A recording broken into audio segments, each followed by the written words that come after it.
for the greatest place in your life. That's Great Adventure. Six Flags Great Adventure has had a long history of roller coasters, ranging from amazing to pieces of garbage.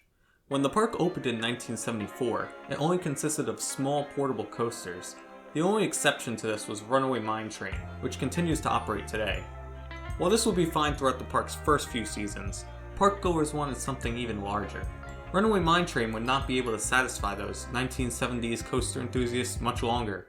With Six Flags taking over the park in 1978, the park would gain a ride that would officially put the park on the map.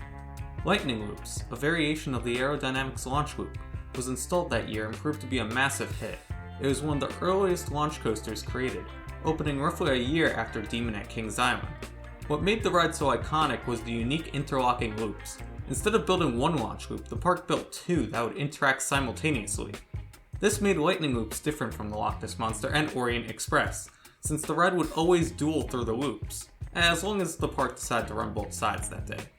It was built on a huge plot of land in the Enchanted Forest section of the park, near the Gingerbread Fancy Fried Chicken, Close Encounters, which was a scrambler ride, and the Woodland Express, the park train ride. Yes, at one point Great Adventure had more than one transportation ride. However, this one only went in a circle around the Hydroflume. Nevertheless, Lightning Loops would remain popular throughout its life. In 1992, the decision was made to dismantle the ride in favor of cloning the recently successful Batman the Ride inverted coaster from Six Flags Great America. The bottom launch loop is still in operation today at Frontier City, although the future is unclear. This meant that Great Adventure now had a gap in its lineup. After the removal of Lightning Loops, the best way I could describe Great Adventure's next coaster after Batman is blech. I'm sure they'll get a better coaster soon. I said, I'm sure they'll get a better coaster soon. Well, this is a bit of an interesting story. Back in 1996, Paramount introduced Outer Limits Flight of Fear to two parks, King's Island and King's Dominion. They were the first roller coasters to use an LIM, or linear induction motor, launch system, meaning that electromagnets were used to power the launches. This resulted in launching coasters at higher speeds than what was seen before. Six Flags immediately took interest in this concept and made this design an integral part of their 1998 edition. Instead of having a full-circuit roller coaster similar in layout to the Flight of Fear clones, they instead opted for creating shuttle coasters for three parks. Six Flags Over Texas and St. Louis would receive Mr. Freeze. While these would be great additions for both parks, Six Flags was hoping to make their third edition even greater. In the end, Great Adventure was picked to receive something that would make Mr. Freeze look inferior. The cold sweat chills down your spine, the shivers. It's not the flu. It's Batman and Robin the Chiller, only at Six Flags Great Adventure. A one-of-a-kind experience with two different bone-chilling tracks. Linear induction motors launch you 0 to 70 in under 4 seconds and shoot you 20 stories into the sky. Then you do the entire ride backwards. Six Flags! You in? Are you out? Based on the upcoming film Batman and Robin, Great Adventure introduced yet another dueling launch coaster named Batman and Robin the Chiller. This coaster took the technology from the Mr. Freeze rides and created a more impressive layout. Plus, the dueling aspect made the ride more unique. Riders entered the freezing generator of Mr. Freeze himself. You could then choose which side to ride on, with each providing a slightly different ride experience. Both would shoot out of the station and through the observatory. The Robin side would traverse through a cobra roll, while the Batman side went through an inverted top hat, just like the one on Mr. Freeze. Next, the two would complete 0G rolls next to one another before traveling up a 45-degree incline and repeating the ride backwards. Unfortunately, the fate of this roller coaster is about the same as the film it was based on. Ooh. But it's not because the ride was bad, far from it. In fact, the coaster was originally planned for the year before, but faced trouble when trying to operate. This was the key problem, especially when attempting to run both sides at the same time as originally planned. Electrical issues would cause the LIMs to smoke. The trains would then valley, causing an even bigger headache for maintenance. I can only imagine what their life must have been like. I can't take it anymore! I just want to die! We all want to die! Throughout its life, it seems as if the ride was down more than it was open, especially the Batman side. While this would create rare credits for nerdy enthusiasts to try and obtain, the park clearly had no motivation to keep the ride going. The Chiller would close in 2007, the same year it lost its 0G rolls. Long before that though, the search began to give the park a launch coaster that it truly deserves. One that would be much more reliable. Luckily, Six Flags would find a concept that just may work. Knott's brought you Montezuma's Revenge. Jaguar. And Boomerang. Now, Knott's introduces a new side-by-side racing coaster. On March 29, 1997, Knott's Berry Farm opened the highly anticipated replacement for the wacky soapbox racers called Windjammer Surf Racers. This was a racing looping mouse coaster from Togo, a popular coaster manufacturer from Japan. Wow, if Knott's is willing to let Togo build a ride in their park, then I think they belong in this shirt of coaster manufacturers I like. Here you go, Togo. Let's see how good this ride is.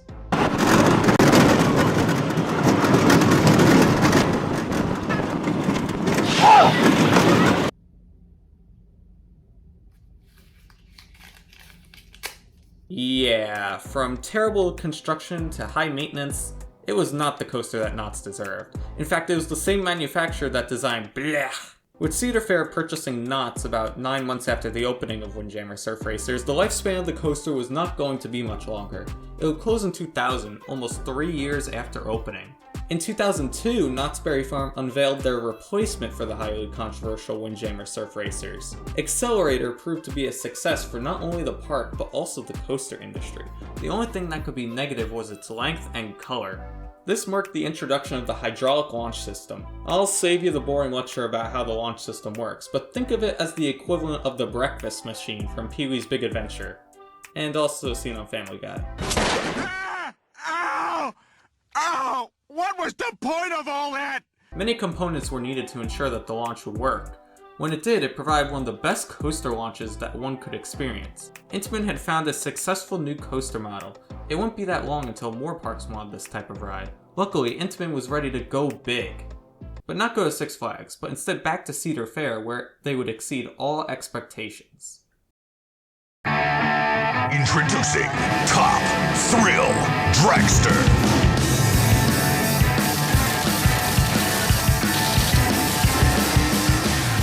Top Thrill Dragster would be the second accelerator model from Intamin. It was the tallest and fastest roller coaster on Earth when it opened in 2003, with a height of 420 feet, 420, and a speed of 120 miles per hour.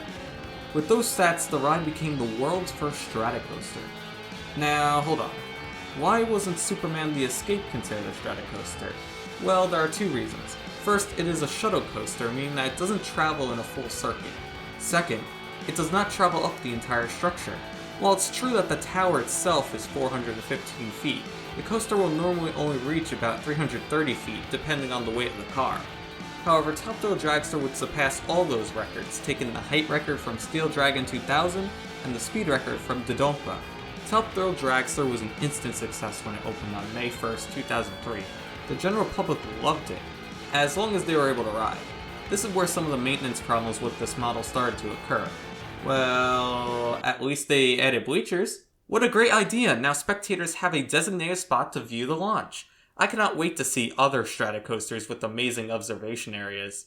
Alright, let's go over the layout. Yeah, that's basically it. Even though the layout is lame, the height and speed make up for it. I mean, look how fast you're going here. Nothing could go wrong. Wait, what the hell? Just kidding. This is what is known as a rollback. A rollback is when the coaster train does not make it over the top at enough speed, usually caused by cold weather or wind. If you do manage to get over, you are faced with a pretty incredible drop. I know some people have a problem with the 270-degree spiral, but I enjoy it for creating an even wilder experience. Do not get me wrong, it's an amazing ride, especially for Cedar Point, but there's a lot to improve on. Luckily, Intamin would keep working to improve the model even more. Meanwhile, at Six Flags Great Adventure, they were also receiving a lot of attention from the company. The same year Top Thrill Dragster opened, Great Adventure would take a chunk out of their parking lot to add Superman Ultimate Flight, a clone of the version at Six Flags Over Georgia. This was only the third B&M flying coaster built, making it a great coaster for Great Adventure to have. B&M had already made many coasters for the park, including the previously mentioned Batman the Ride in 1993, Medusa in 1999, and Nitro in 2001. Nitro, when built, was the tallest coaster in the park, standing at 230 feet. However, when compared to Top Thrill Dragster, it was short. The park knew that their next coaster would need the same amount of attention and anticipation that Top Thrill Dragster had before opening. The only problem was the location. Despite being one of the largest amusement parks in the world, the Great Adventure sometimes has trouble with the amount of space they want to work with. Remember, this is the same park that would later get rid of a whole section of the park called the Old Country, and not utilize it for almost 10 years. It leads to sections being abandoned or not updated for years. Looking at the park, it seemed that one area was desperate for change. When you think of Six Flags and kids areas, the two don't go that well together. The company would rather focus their attention on thrill seekers. While this is good for adrenaline-seeking coaster enthusiasts like us, it is not good for families looking to have a fun day with their children. Great Adventure continues to face this problem today. The park has two main kids areas as of recording this video, Junior Thrill Seekers and Bugs Bunny National Park. However, we're not here to talk about these kids areas, but instead discuss the beloved Bugs Bunny Land. Where are you taking us, Rabbit? It's a surprise. You can tell me what we old pal. See for yourself, Duck. Great adventure, yahoo! The kids area opened in 1988 as a replacement for Kiddie Kingdom. It featured a greater focus on the Looney Tunes characters, a property that Six Flags acquired the amusement park rights to 4 years prior. It featured many children's attractions, some being reused from Kiddie Kingdom and some being brand new. There was also the newly named Bugs Bunny Theater, a venue that was expanded to feature new Looney Tunes shows. A total of 8 shows played in the theater after the updates. Looney Tunes Seaport, a more modern children's area, was introduced in 1999 as part of the War on Lines. Bugs Bunny Land looked and was much older than its counterpart. The area would operate until the end of the 2004 season. However, that wasn't the only thing that had to disappear. Adjacent to Bugs Bunny Land was the old Season Pass entrance. Unlike the main entrance, this one was much further to the left side of the park. Those with season passes would park in a special area of the parking lot. The pathway wrapped around the final turnaround of Rolling Thunder into a basic looking turnstile building.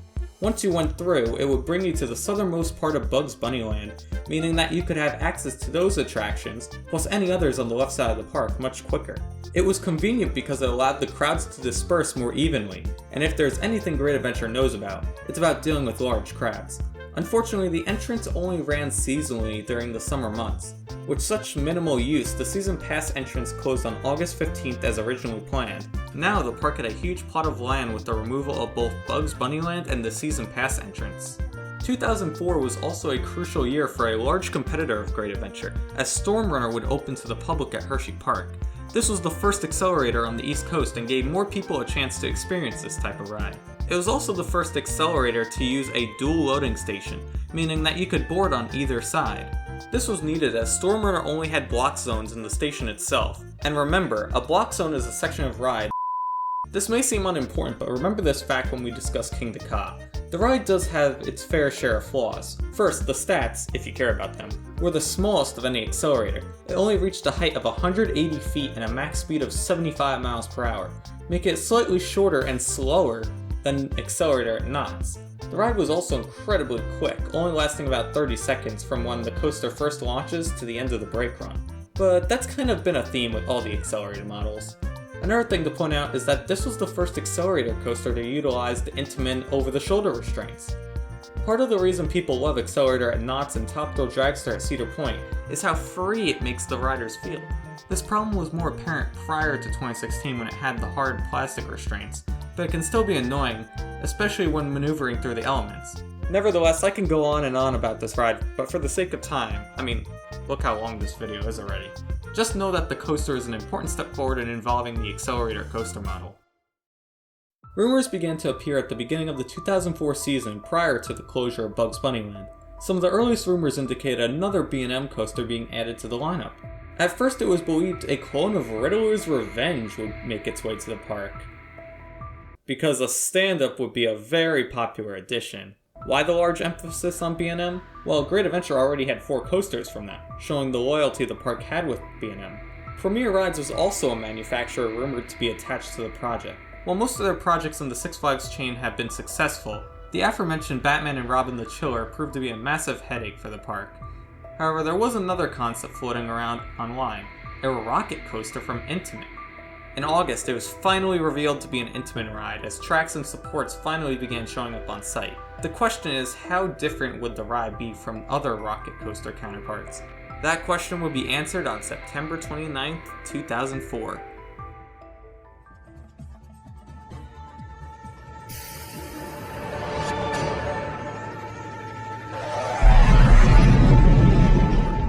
Six Flags Great Adventure announced the addition of Kingda Ka, a brand new Intamin strata coaster. The name Kingda Ka would translate to King of Coasters. I don't know what they used to translate that, but whatever. It would sport a color scheme of light green and turquoise blue for the track, with dark blue supports. Kingda Ka would have a length of 3,118 feet, a height of 456 feet, and a speed of 128 miles per hour reached in 3.5 seconds. This will give Kingda Ka the title of the tallest and fastest roller coaster on Earth. The layout would be similar to Top Thrill Dragster at Cedar Point, with a 90-degree counterclockwise spiral upward and a 270-degree clockwise spiral downward. Originally it was supposed to be mirrored, but the final design has a similar path to what Dragster looks like today. However, there were a few noticeable differences. Other than the difference in stats, Kingda Ka would also crest a 129-foot airtime hill before hitting the brakes. Now, why they didn't just go for 130 feet is beyond me, but this will still provide some airtime thrills. Rick McCurley, the vice president and general manager of Great Adventure, said, "There is no doubt that Kingda Ka is the top stop for ultimate thrill seekers from around the world."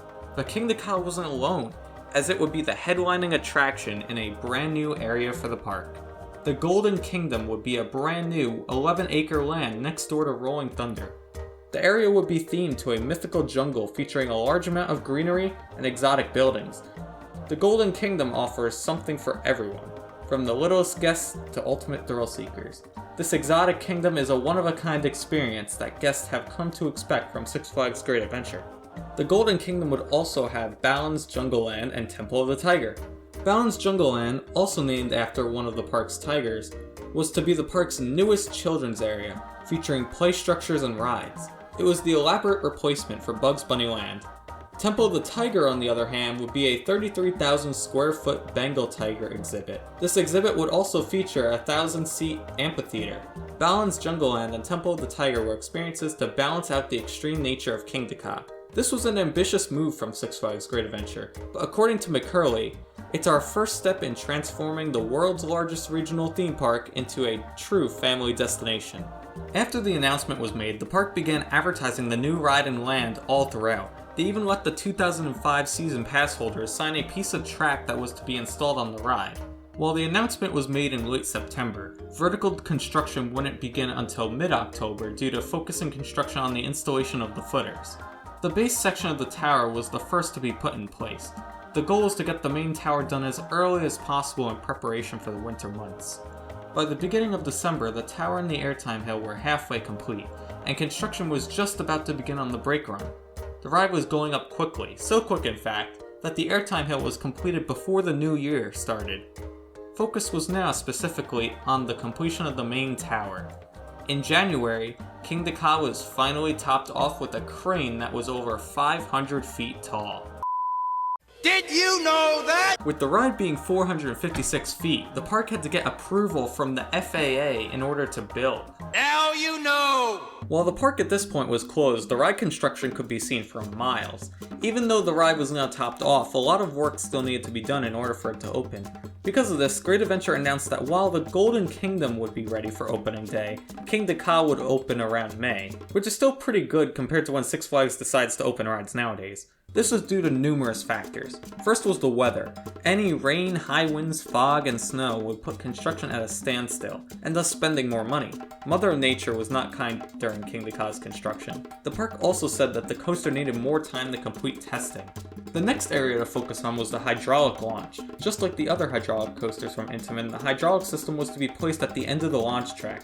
But just like I said earlier in the video, I'm not going to cover the science behind the hydraulic launch, as that would be complicated and boring. The next part to arrive was the train. This is the same train design seen on Stormrunner, featuring the hard over-the-shoulder restraints. The last major component of the ride that was installed was the amount of brake fins. Kingda Ka features 473 magnetic brakes. That may sound like an absurd number, and it totally is. This accounts for the brakes on the second half of the airtime hill, the hidden brakes that are on the top hat, and the numerous fins that are on the launch track in case of a rollback. At the same time as the brake installation, engineers began to conduct a pull-through test. If you don't know what this is, a pull-through test is to check for clearance. A mock-up is placed on the track and slowly pulled through the course. The dimensions of the mock-up account for the set clearance requirement. That way, a ride is safe in case the average rider decides to stick their arm out, which you should probably never do. There's a reason amusement parks say to keep hands, arms, feet, and legs inside the vehicle at all times. Launch testing could now begin. They began launching at night, easing their way up to target speed. Eventually it was time for the moment of truth.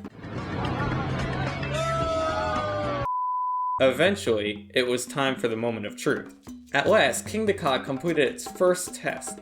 In total, testing lasted about 4 weeks. There were 2 parts of the ride that we haven't talked about yet, the queue and the station. Both may look different from what you see in the park today. Great Adventure normally gets large crowds, and building the world's tallest and fastest coaster was going to require a queue that could handle those crowds. With this in mind, the park decided to make the queue long and highly themed. You would begin at the entrance portal, which you pretty much had to walk underneath to get in line. A temporary cattle pen setup would be on the left, only to be used in extremely crowded situations. Next to this was the Flash Pass line that led directly to the station. The standby line would stretch down to about halfway down the launch track.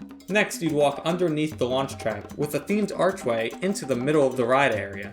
This is reminiscent of Top Thrill Dragster, which does the same thing, only this is where the line starts for Dragster. In the middle area will be 3 other sections of cattle pens, with the last one containing a wooden roof and the other 2 being in direct sunlight. The queue area that was covered looks similar to those found now on Jersey Devil Coaster. All along the path were fans, light fixtures, more foliage, and thematic elements. The most impressive were the animal carvings on the trees. Just like the Tree of Life, each animal in the queue is meant to be unique. Next to this building was actually an employee-only area with something interesting. If you're a Disney fan, you most likely know about the basketball court inside of the Matterhorn. Well, did you know that the employee area contains a basketball hoop too? Crazy, right? Unfortunately, I couldn't find any pictures of it before the opening of the ride, but it's located right here. We'll come back to this weird fact later. After traversing through the final cattle pen, the queue went into a straight path past the transfer tracks, splitting up as it led into a station.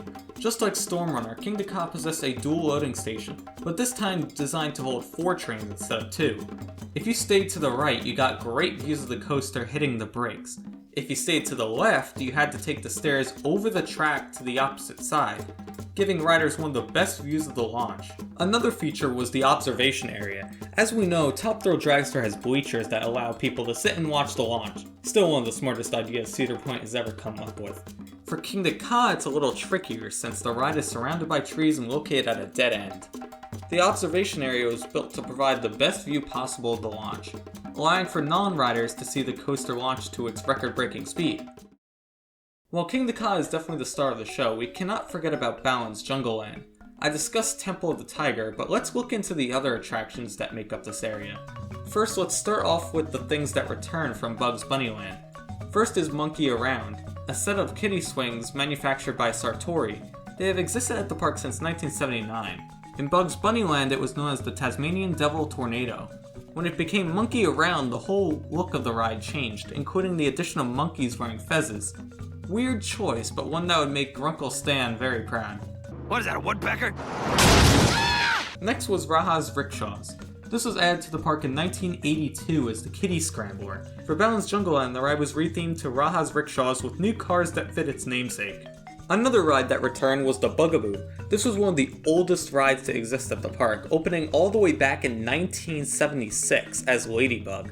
The changes made for Balin's Jungleland were positive, giving the ride a vibrant and colorful repaint, while also putting in a butterfly centerpiece.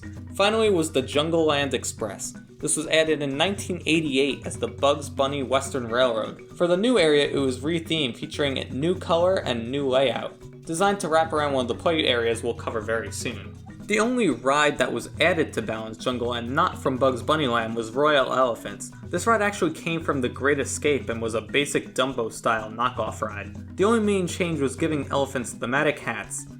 A big change indeed. This was also the only ride in Balin's Jungleland that did not have a max height requirement, allowing for parents to ride with their kids. The rest of the new attractions were play areas. For the toddlers, there was Cub's Corner. It featured a small tower with many interactive elements. However, to enter and exit this structure, you needed to go through the mouth of a tiger? I'm sure that won't scare all the young kids away. The larger and main play structure of Balin's Jungleland was the Tigerland Treehouse. This was the main focal point of the entire land. It featured a much larger structure that was 3 stories tall. Once inside, you had to travel across bridges, nets, and other obstacles. There are also 3 different slides of varying heights. The most famous was the elephant slide, as he slid down the inside of an elephant's trunk. It was an impressive play structure not only for great adventure, but for the amusement park industry as a whole. The final play area was Splashwater Oasis. This consisted of 2 small play structures focused on getting you wet on hot summer days. It featured water buckets, fountains, and even a slide. Splashwater Oasis, just like the rest of Balin's Jungleland, was designed for children in mind. What was immediately noticeable about Balin's Jungleland, Kingda Ka, and the rest of the Golden Kingdom from the start was the amount of scenery that was present. The main goal of the land was to make a lavish jungle environment, with tons of trees, greenery, and more. The park took the land from the parking lot and the old kids area and made it look like a lost mythical land. Everything about the land was detailed in a similar fashion that a Disney park would. However, quite possibly the most thematic element was the entrance portal from the boardwalk. It consisted of 2 tiger head sculptures that acted as gates. The theming and scenery was not only found in building facades, but also on the ground, the music that played, and much more. Once you were inside the Golden Kingdom, you forgot that this was a Six Flags park at all. With all the thematic elements in place, the park was ready to open for the season. Kingda Ka was not ready just yet, but the land was good to go. Time was ticking on getting Kingda Ka open as soon as possible for the summer season. Not to mention, it wasn't the only intimate accelerator coaster opening. Rita at Alton Towers opened on April 1st. Make it for a great April Fool's prank until Alton Towers realized, oh, we gotta take care of this ride. The other accelerator coaster opening was Kanonen at Liseberg. While on the smaller side, it was still an impressive ride. Kanonen opened on April 23, 2005, the same day that Six Flags Great Adventure opened for the season. Would the Golden Kingdom be popular with guests? Or would Kanonen steal all of the Golden Kingdom's thunder? On opening day, not a single ride in the Golden Kingdom was open. Even the Spirit of the Tiger show was still in rehearsals. That being said, guests and season pass holders were amazed at the amount of detail present in the land. It was unlike anything they had ever seen. No rides being open was sure to piss off some people, but it also provided a great teaser as what was to come. Guests would only have to wait an additional month before the park changed forever. Eventually, it was time for Kingda Ka to be unleashed.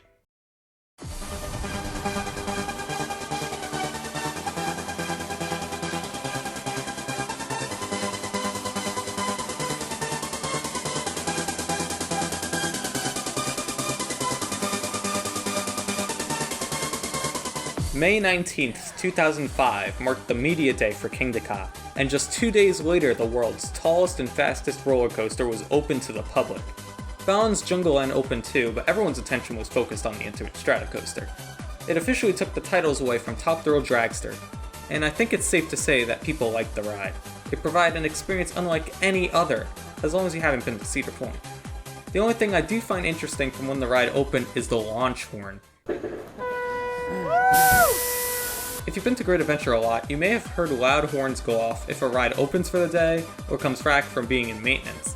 When Kingda Ka was testing, the ride would play a horn as the train was about to launch. This was fine when they were testing as it was launching at night and the only people in the park were engineers and mechanics. However, the horn was also heard on opening day. I'm not sure why they kept this on, as it can get annoying after a while of listening to it, but it does attract everyone's attention to the ride as it is launching. Less than a month after Kingda Ka opened to the public, it suffered its first accident. On June 6th, a bolt attached to a liner in the launch trough failed, causing it to come loose and rub against the launch cable. This caused sparks and metal shards to fly out the bottom of the train. No one was on the ride at the time of the accident, but it led to numerous damaged components that needed to be replaced. Also, the accident took place over the area where the queue line travels underneath the track. The ride was immediately closed, and it would remain closed most of the summer as new parts needed to be manufactured by Intamin. Kingda Ka would reopen once again at the beginning of August, but with a few major changes. The train that was involved in the accident continued being used the remainder of the 2005 season, but was disassembled all of the 2006 season. The biggest change was in the queue line. In fear of another incident taking place with guests in line, the queue was rerouted. The long, thematic queue line was no more, and replaced with the previously temporary cattle pen that connected to the former Flash Pass queue. Unfortunately, this led to the previous line being completely abandoned, and the observation area being blocked off. Now the best views of Kingda Ka were no more. This accident marks the beginning of the Golden Kingdom's downfall. The inaugural season of Balin's Jungleland was much better and seemed popular with families and children. The only downside involved the Jungleland Express.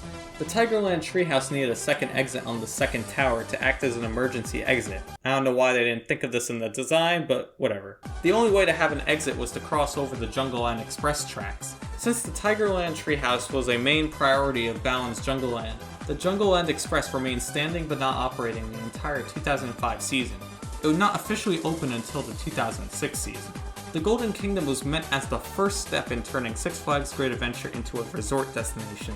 It was followed by Plaza del Carnaval and the introduction of El Toro in 2006. However, this would be the last stride that was made. Internally, Six Flags was not doing great. The mass amount of spending done by Six Flags Great Adventure and the rest of the parks was putting the company in debt. The next few seasons would see cost-cutting measures, including the removal of multiple flat rides on the right side of the park. However, the Golden Kingdom pretty much stayed intact. It was not until 2009 until changes began to make their way into the Golden Kingdom. The country was in the middle of the Great Recession, and Six Flags was on the cusp of bankruptcy. Under CEO Mark Shapiro, the park planned to remove all the children's rides inside Balin's Jungleland. However, this would not go unnoticed. Guests demanded that these children's rides be brought back. This demand was actually successful, as the rides were quickly assembled again to run for the 2009 season. Look, they even created a sign saying that the rides are returning soon. How thoughtful of them. Despite this promise, not all of the rides returned. The Bugaboo did not come back, making it the first ride to be removed from Balin's Jungleland. Also, the Jungleland Express was once again standing but not operating, and it would remain this way for the remainder of its lifetime in Balin's Jungleland. With Shapiro's cost-cutting method for Balin's Jungleland not working, more money was being spent operating the rides. It also didn't help that Kingda Ka suffered its second accident in 2009, although this one was out of Great Adventure's control and just a form of bad luck. In May, the ride suffered serious damage after being struck by lightning. To be honest, I'm surprised it took this long to be struck. Regardless, many components were damaged once again. The ride ran the best it could until the park announced in June that it would undergo extensive downtime. Kingda Ka returned at the end of August with a promise that the ride would go back to normal operations the following season. The same day it returned, Six Flags announced a Chapter 11 bankruptcy recovery plan. In 2010, things were still a bit of a mess. Six Flags as a company was making some questionable decisions, especially with the treatment of Six Flags Kentucky Kingdom. For Great Adventure, this was the final operating year of the Great American Scream Machine. While all the attention was focused on the loss of an iconic aero coaster, another plan was set in motion that would negatively affect the Golden Kingdom. In 2011, the land that was once Balin's Jungleland was no more. The rides and play structures were taken down. Except for some odd reason, Splashwater Oasis was still standing. All signs of its existence were removed, and the path that connected Balin's Jungleland with Plaza del Carnaval was blocked off. Monkey Around was the only ride to be taken out for good, since it was similar to Taz Tornado. The other rides were relocated throughout the park. In 2011, Raha's Rickshaws and, surprisingly, Bugaboos was relocated to Safari Kids, the former Wiggles World Kids area. In 2012, the Adventure Alley section opened with the addition of multiple rides, including the return of Royal Elephants. The ride was renamed to Air Jumbo, and each elephant was given a makeover, including the removal of their hats. The two play areas were completely demolished due to the increasing difficulty of maintaining a play structure in an amusement park. With a large section of the park closing for good, something decent would be on its way, right? Oh, I wish. Instead, the vacant area was filled with the Mortuary Manor Fright Fest maze. The question is, why was Balin's Jungleland removed? Well, it's due to the amount of kids areas that were present at the time. In 2010, Great Adventure had 4 separate kids areas. It's funny that Great Adventure ran into this problem of too many kids areas, as now it feels like they're lacking in this department. Unfortunately, Balin's Jungleland needed to be closed as part of the restructuring. Something that did surprisingly survive was the Temple of the Tiger Theater. The animal section behind the theater was renamed to Safari Discoveries. It was hit or miss where this area was open or not, but when it was, it provided a great shortcut since the main pathway was no more. The theater itself was renovated into the Safari Theater. With Fort Independence slowly becoming less utilized, this now became the home for aquatic shows. Now, the only attractions left in the Golden Kingdom were Kingda Ka, Safari Discoveries, and the rarely opened Splashwater Oasis. At this time, Kingda Ka had lost its title of the world's fastest coaster to Formula Rossa. Not to mention, Great Adventure decided to stop using the backside of the dual loading station. Jeez, it's like Six Flags just stopped caring about this area. Let's say this pumpkin represents the Golden Kingdom, and this is how Six Flags treated it.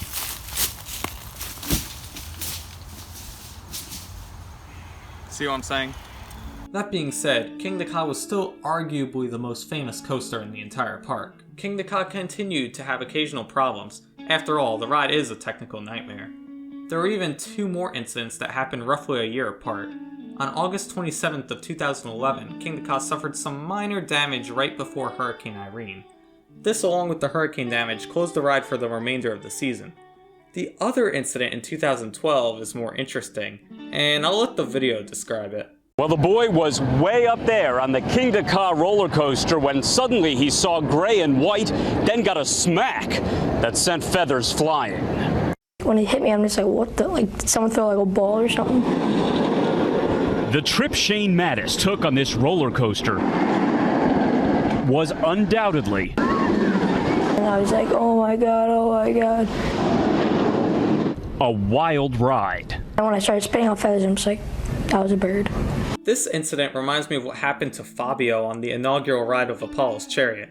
He's very lucky to have looked away in time. I would consider this more of a freak accident. Regardless, nothing like this has ever happened again. 2012 was the same year that Lex Luthor Drop of Doom opened at Six Flags Magic Mountain. This was an Intamin drop tower ride attached to the sides of the massive Superman Tower. It opened as the world's tallest drop tower at 400 feet.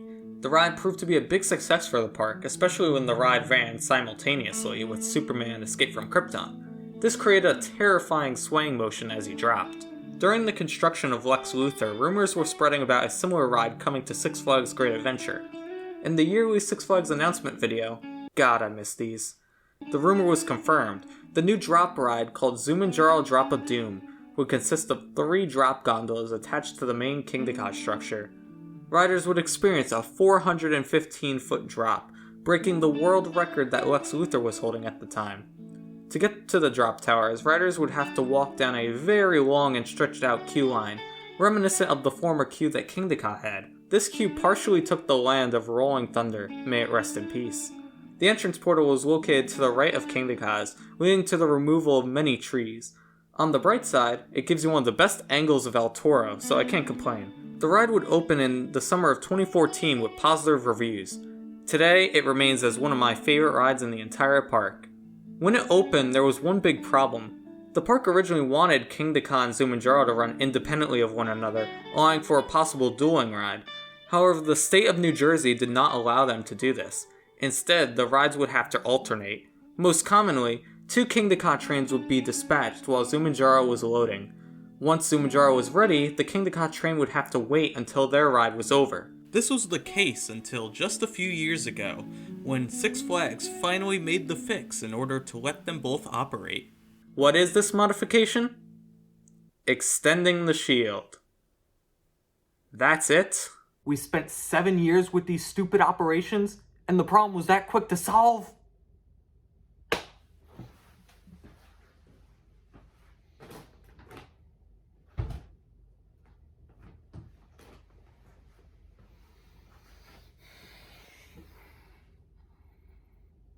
After Zumanjaro, the park still wanted to focus their attention on the Golden Kingdom, which is great. And what would fit best in a highly themed area?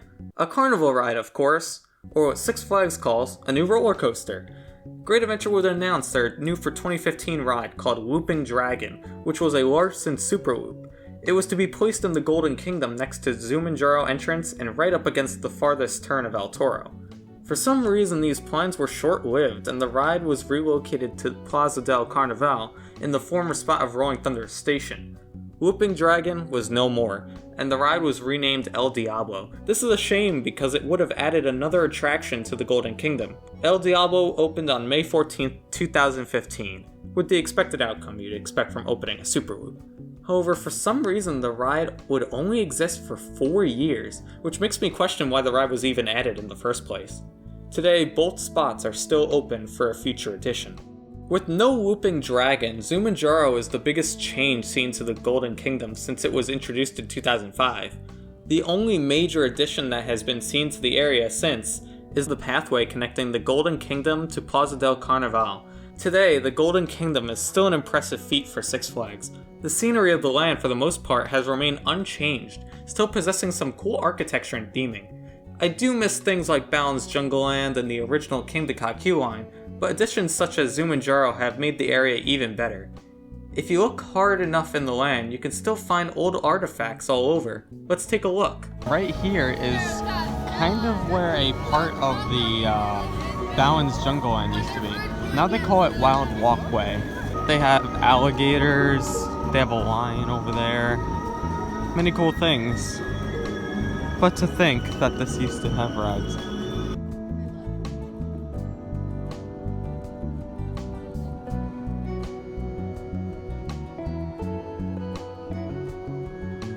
This right here is the old stadium for all the shows that they used to do. Here's the entrance from the Kingda Ka side of the Golden Kingdom. Here's actually one of the last remnants of Balin's Jungleland. In reality, I'm not sure how much longer this is going to be up. They're always saying that they're going to destroy this. So get your pictures now while it's still here. But they really did a nice job with this area when it opened. Too bad to how it is now. It's cool that we can point out all these things about the land, but one question remains. What happened to the old Kingda Ka queue? Well, for Riding of the Bull 2019, we got the chance to pass part of the area that the old queue existed in. I got to see the path underneath the launch track, go along the queue that gives a perfect shot of Kingda Ka's launch, and even got a picture of the secret employee basketball court. See, I told you that'd come back. Regarding the accelerator model as a whole, its future is uncertain. Only a few other hydraulic launch coasters were manufactured after Kingda Ka, such as Stealth at Thorpe Park, Desert Race at Heidi Park, and of course Formula Rossa at Ferrari World. But as more and more coasters come into fruition, Kingda Ka is still, to this day, the king of coasters.